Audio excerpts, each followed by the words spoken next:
तत्व लिखते चलिए आप लोग भी।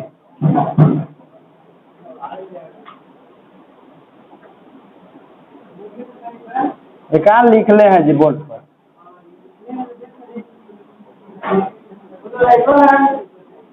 छोड़ दीजिए।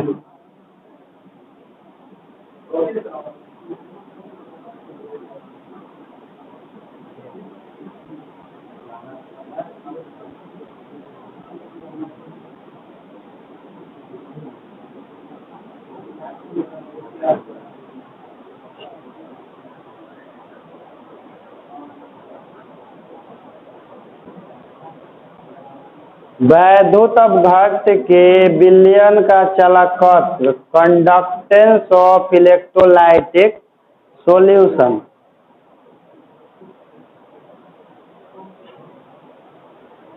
देखिए, इसको समझने के लिए सबसे पहले हमको थोड़ा सा करंट के जानकारी चाहिए, इलेक्ट्रिक करंट के। जैसे आप 10वां क्लास में हो सकता है कि पढ़े होंगे कि जैसे मान लीजिए कि चालक तार है, इसके दोनों सिरों के बीच का विभवांतर भी है, इसके दोनों सिरों के बीच का विभवांतर, और इससे प्रवाहित होने वाली धारा आई है। तो इस चालक तार का कुछ ना कुछ प्रतिरोध होता है, तो पढ़े होंगे V बराबर I R, ठीक। तो I बराबर पढ़े होंगे कौन सी, V बटा, पढ़े होंगे ना। अब देखिए केमिस्ट्री में आ जाइए। केमिस्ट्री में हम लोग पढ़ रहे वैद्युत अपघट्य के विलयन का चालकत्व, तो ठीक ना बालक है। तो वैद्युत अपघट्य के विलयन में हम लोग क्या करते हैं कि एक एनोड लगाते हैं, एक ऐसे विद्युत धारा प्रवाहित करते हैं। तो इसमें विद्युत धारा जो है ना, ये एनोड और कैथोड के सहायता से विलयन में प्रवाहित। तो जिस तरह से कोई चालक तार ओम के नियम का पालन करता है, यानी कि V बराबर I R होता है, कि चालक तार के लिए V बराबर यानी कि I बराबर V बटा R, उसी तरह से जो वैद्युत अपघट्य के विलयन होते हैं, वैद्युत अपघट्य के विलयन यह भी ओम के नियम का पालन करता है। वैद्युत अपघट्य के विलयन भी ओम के नियम पालन करता है। तो इसके लिए भी होता है V बराबर I R। लेकिन केमिस्ट्री में हम लोग क्या करते हैं कि विभवांतर को लिखते हैं E से, विभवांतर को लिखते हैं, अब विद्युत धारा को C से, आप प्रतिरोध तो R ही लिखा जाता है दोनों में। तो देखिए जैसे C बराबर फॉर्मूला क्या हो जाएगा, E बटा R।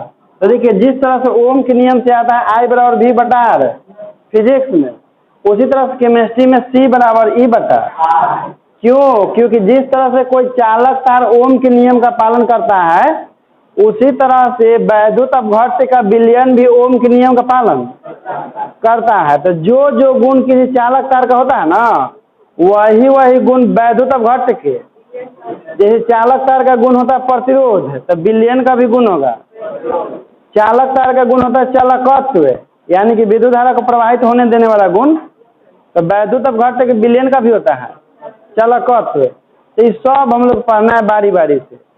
तो इसमें डैश देके लिखिए आप, जो अभी लिख डैश दिए हैं। वैद्युत अपघट्य के विलयन, वैद्युत अपघट्य के विलयन ओम के नियम का पालन करते हैं। वैद्युत अपघट्य का विलयन ओम के नियम का पालन करते हैं, ओम के नियम का पालन करते हैं। अर्थात यदि किसी वैद्युत अपघट्य के विलयन से होकर, यदि किसी वैद्युत अपघट्य के विलयन से होकर, वैद्युत अपघट्य के विलयन से होकर प्रवाहित होने वाली धारा C हो, प्रवाहित होने वाली धारा C हो, C हो, तो C बराबर E बटा R। तो C बराबर E बटा R, जहां E बराबर विलयन में स्थित, जहां E बराबर विलयन में स्थित, जहां E बराबर विलयन में स्थित दोनों इलेक्ट्रोडों के सिरों के बीच आरोपित विभवांतर E बराबर विलयन में स्थित दोनों इलेक्ट्रोडों के सिरों के बीच आरोपित विभवांतर R बराबर विलयन का अवरोध है। R बराबर विलयन का अवरोध है।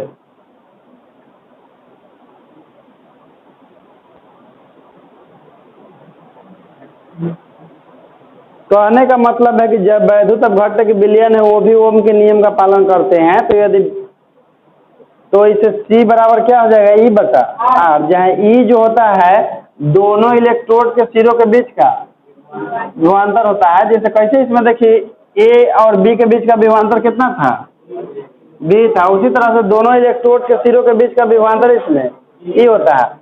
आज चूंकि विलयन जो है किसी न किसी पदार्थ से बना हुआ है और दुनिया का ऐसा कोई पदार्थ नहीं है जिसका कुछ ना कुछ प्रतिरोध है, लेकिन केमिस्ट्री के लैंग्वेज में प्रतिरोध को हम लोग अवरोध बोलते हैं, ताकि डिफरेंस पता चल सके कि केमिस्ट्री पढ़ रहे हैं। नहीं तो इसमें भी प्रतिरोध बोलेंगे तो पता चलेगा कि फिजिक्स पढ़ रहे हैं, केमिस्ट्री पढ़ रहे हैं। और खास करके कब नहीं पता चलता है, जब फिजिक्स में लेसन चलते रहेगा विद्युत धारा और केमिस्ट्री में ई वाला चलते रहेगा, तब पता नहीं चलता है कि फिजिक्स पढ़ रहे हैं कि खाली ई बार आगे पीछे हो गया। नहीं तो हर साल वैसे शुरू होता था, फिजिक्स में शुरू होता था 5, तो केमिस्ट्री में शुरू होता था 3, एकदम हर साल। और जितना साल पढ़ाए 6 साल अभी तक, खाली यही बड़ी गड़बड़ा गया है। नहीं तो तब देखता तो सब कहता कि सॉरी तो फिजिक्स में पढ़ा रहे हैं। तो चलो ये तो जान गए कि यार क्या है, इसमें अवरोध है ना। तो चलिए आपको विलयन का अवरोध लिख के दे देना है टॉपिक, विलयन का अवरोध है। विलयन का अवरोध है। देखिए पहले प्रतिरोध को समझिए, फिजिक्स वाला। किसी भी चालक तार का वह गुण, किसी भी चालक तार का जिसके कारण वह अपने से होकर प्रवाहित होने वाली विद्युत धारा का विरोध करता है, उसी गुण को हम लोग चालक तार का प्रतिरोध कहते हैं। अब विलयन में आ जाइए, किसी विलयन का वह गुण, किसी विलयन का जिसके कारण वो अपने से होकर के प्रवाहित होने वाले विद्युत धारा का विरोध करता है, उसी गुण को विलयन का अवरोध है। क्योंकि विलयन भी किसी न किसी धनायन ऋणायन से बने हुए हैं, यानी कि कण से मिलकर के बना हुआ है। और दुनिया में जितना भी कण है वो सबका कुछ ना कुछ प्रतिरोध वाला गुण। तो ऐसे ही बोल सकते हैं कि किसी विलयन में उपस्थित वैसे कण जो विलयन से होकर प्रवाहित होने वाले विद्युत धारा का विरोध करता है, उसे उस विलयन का अवरोध है। तो लिखिए, अंग्रेजिया रेजिस्टेंस होता है उसका भी, ठीक ना। लिखिए विलयन में उपस्थित वैसे कण, विलयन में उपस्थित वैसे कण जो विलयन से प्रवाहित होने वाली, विलयन में उपस्थित वैसे कण जो विलयन से प्रवाहित होने वाले विद्युत धारा का विरोध करता है, विद्युत धारा का विरोध करता है, उसे विलयन का अवरोध कहते हैं।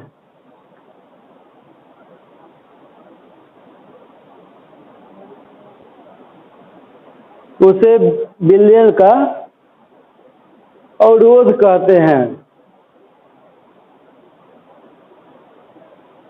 पैराग्राफ चेंज, इसकी SI इकाएं, इसकी SI इकाएं ओम, ऐसे लिखिएगा, इसकी SI इकाएं ओम होता है, ओम होता है। हो गया ना।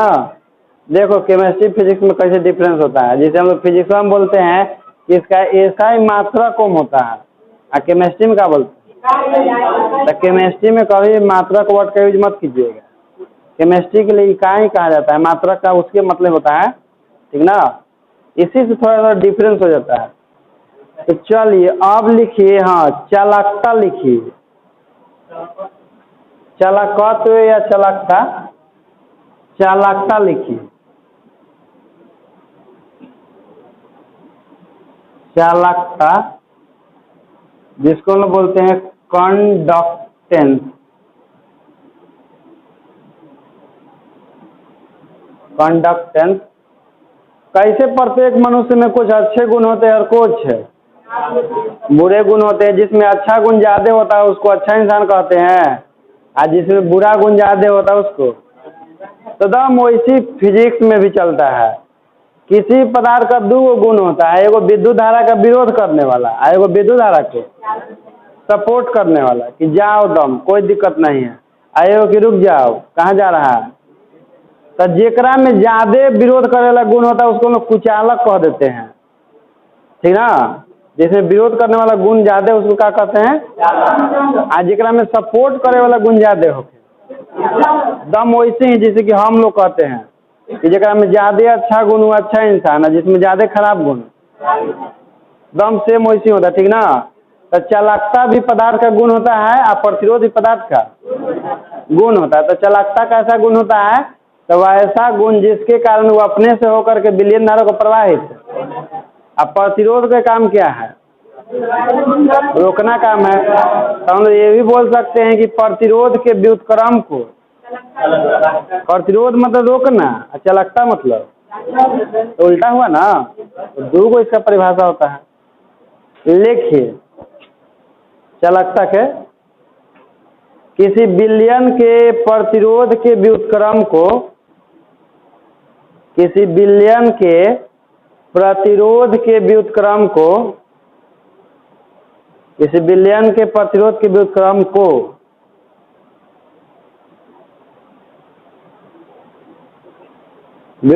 को विलयन का चालकता कहते हैं, विलयन का चालकता कहते हैं। पैराग्राफ चेंज, इसे कैपिटल जी से सूचित करते हैं, इसे कैपिटल जी से सूचित करते हैं। चालकता का फॉर्मूला लिख लीजिएगा, फॉर्मूला आता है 1 बटा प्रतिरोध, यानी कि G बराबर 1 बाय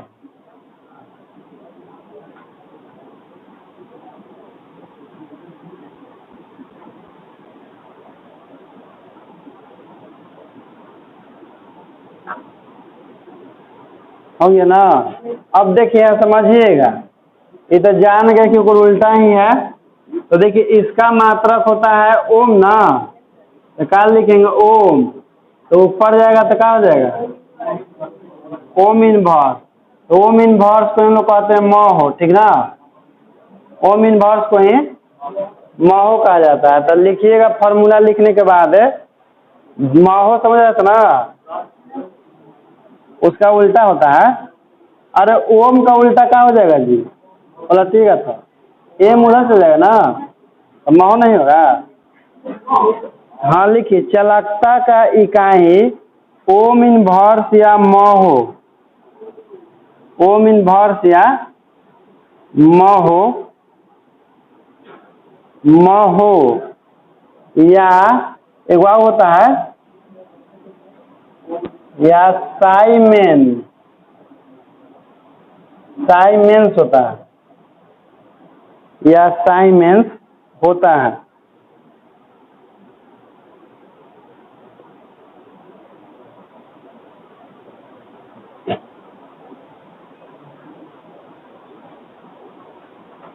या साइमेन होता है,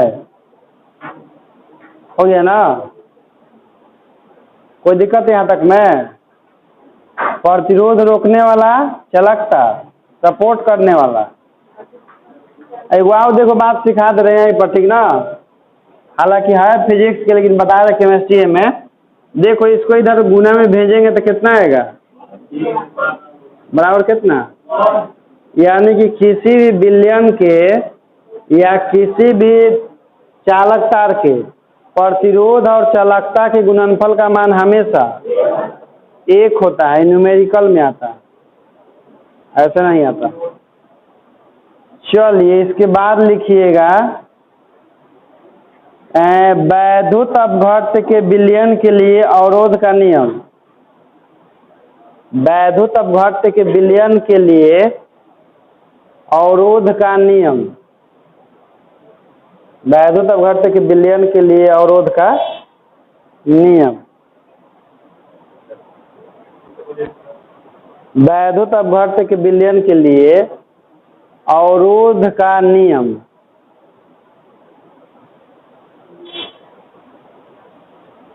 देखिए आखिर वैद्युत अपघट्य में जो विद्युत धारा प्रवाहित होता है वह इलेक्ट्रोड से होकर ही प्रवाहित होता है ना। अब मान लीजिए कि आप ही को हम कहें कि यहाँ से जाइए, ठीक ना, तो आप जाइएगा तो इतनी कंजेस्टेड आपको महसूस होगा। चाहे उधर से कह दे कि जाइए तो उधर रास्ता क्या है, पतला है, पतला है ना, तो उधर आपका विरोध ज़्यादा होगा कि कम होगा, ज़्यादा होगा। और जितना दूर रास्ता रहेगा पतला, जाए में उतने ज़्यादा दिक्कत होगा। प्रतिरोध का मतलब होता है कि विद्युत धारा को प्रवाहित होने में उत्पन्न दिक्कत को ही क्या कहते हैं, ठीक ना। जैसे हम लोग किसी रास्ते में जा रहे हैं, बार बार ठेस लग जा रहा है, चाहे बार पत्थर लग रहा है, तो कहते हैं ना कि इस रास्ते में प्रतिरोध है, एकदम फक्का रास्ता है, कोई आदमी उदमी नहीं है, तो क्या कहते हैं कि इसका प्रतिरोध है, नहीं है, इसमें प्रतिरोध नहीं है। तो इसी तरह विद्युत धारा में होता है, ठीक ना। अब देखो ये इलेक्ट्रोड जो है, जितने इलेक्ट्रोड है तो ये वृत्ताकार टाइप का होता है, तो इसका कुछ ना कुछ अनुप्रस्थ काट के क्षेत्रफल होगा कि नहीं। जैसे ये कैसे है, तो ऐसा के रॉड में होता है गोल, तो सामने वाला क्षेत्रफल क्या कहते हैं, अनुप्रस्थ काट का। ये रास्ता जितने पतला रहेगा उसमें विद्युत धारा को जाने में उतने दिक्कत होगा कि सुविधा होगा। अब दिक्कत का नाम क्या है, रास्ता चौड़ा रहेगा तो ऐसे ज़्यादा फैल रहेगा तो आराम जाएगा ना। तो देखो प्रतिरोध जो होता है ना वो क्षेत्रफल के व्युत्क्रमानुपाती होता है, क्योंकि क्षेत्रफल ज़्यादा होगा यानी कि इलेक्ट्रोड मोटा होगा तो प्रतिरोध है। जैसे राह चौड़ा होगा तो उसमें जाएंगे तो प्रतिरोध कम न होगा ना, और राह पतला होगा तो राह ज़्यादा तो प्रतिरोध कम, और राह पतला तो प्रतिरोध। तो प्रतिरोध जो है क्षेत्रफल के क्या होगा, एक के बढ़े दूसरा का बढ़ता है या घटता है, तो व्युत्क्रमानुपाती का केस होता है। और देखो ई होता है दोनों इलेक्ट्रोडों के बीच की दूरी L। दोनों इलेक्ट्रोडों के बीच की दूरी जो है जितने ज़्यादा होता है उसमें विलयन के कण उतना ही ज़्यादा रहेंगे ना, विलयन कण उतना है, तो जितने ज़्यादा कण होगा उतने ज़्यादा प्रतिरोध होगा। तो दो नियम होता है इसका कि किसी वैद्युत अपघट्य के विलयन का प्रतिरोध है दोनों इलेक्ट्रोडों के बीच के दूरी के समानुपाती और इलेक्ट्रोड के अनुप्रस्थ काट के क्षेत्रफल के। तो यही दो नियम है। तो विद्युत धारा ये नहीं समझ में आया। अब देखो दोनों के बीच में जितनी ज़्यादा दूरी रहेगा ताकि एक इलेक्ट्रोड से दूसरा इलेक्ट्रोड में विद्युत धारा जो जाता है वो विलयन के सहायता जाता है ना, और दोनों इलेक्ट्रोडों के बीच में विलयन के क्या रहेंगे, कण रहेंगे। तो जितने ज़्यादा दूरी रहेगा उतने इसके बीच में कणों की संख्या ज़्यादा होगी कम होगा, तो ज़्यादा होगा तो विद्युत धारा को जाने में उतने ज़्यादा रुकावट न होगा। तो जितने ज़्यादा दूरी उतने ज़्यादा प्रतिरोध। प्रतिरोध तो एक के बढ़े से दूसरा का क्या कर रहा है, तो समानुपाती न होता है, एक के बढ़े दूसरा का घटता है। तो अब समझे। तो चलिए लिखिए दोनों नियम।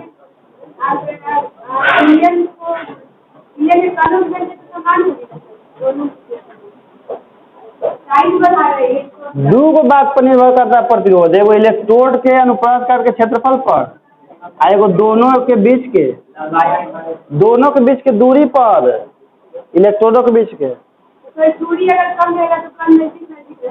हाँ तो उस समय ज़्यादा कम होगा, ज़्यादा होगा, कौन कम रहेगा वहाँ पर। तुम चल गई संघनन में, तुम चल गई कि जब दूरी कम रहेगा तो उसके बीच में कणों की संख्या ज़्यादा रहेगा, लेकिन वो तो विलयन के तनुता पर डिपेंड करता है कि विलयन तनु है कि सांद्र है, उस बात पर डिपेंड करता है। चलिए तो लिखिए पहला नंबर किसी वैद्युत अपघट्य के विलयन का अवरोध है, किसी वैद्युत अपघट्य के विलयन का अवरोध है, किसी वैद्युत अपघट्य के विलयन का अवरोध है इलेक्ट्रोडों के बीच के दूरी का, इलेक्ट्रोडों के बीच के दूरी का सीधा समानुपाती होता है। किसी वैद्युत अपघट्य के विलयन का अवरोध है इलेक्ट्रोडों के बीच के दूरी का सीधा समानुपाती होता है, इलेक्ट्रोडों के बीच के दूरी का सीधा समानुपाती होता है, अर्थात R समानुपाती L, अर्थात R समानुपाती L। हो गया ना। समीकरण 1 मान लीजिएगा उसको। दूसरा लिखिए, किसी वैद्युत अपघट्य के विलयन का अवरोध है, किसी वैद्युत अपघट्य के विलयन का अवरोध है प्रत्येक इलेक्ट्रोड के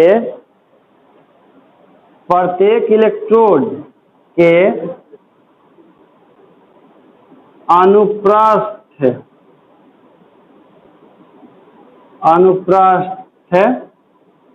परिच्छेद, परिच्छेद मतलब काट होता है, सामने लगा।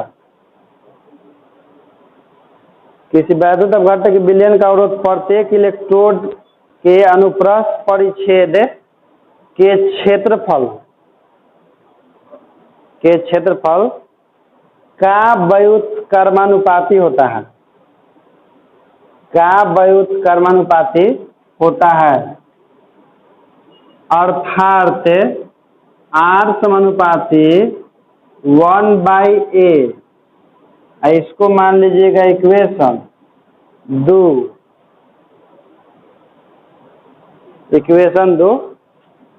चलिए इतने छोड़ दीजिए, कल इक्वेशन 1 और 2 को कंबाइन करेंगे एक साथ है, तब बाकी निकालेंगे।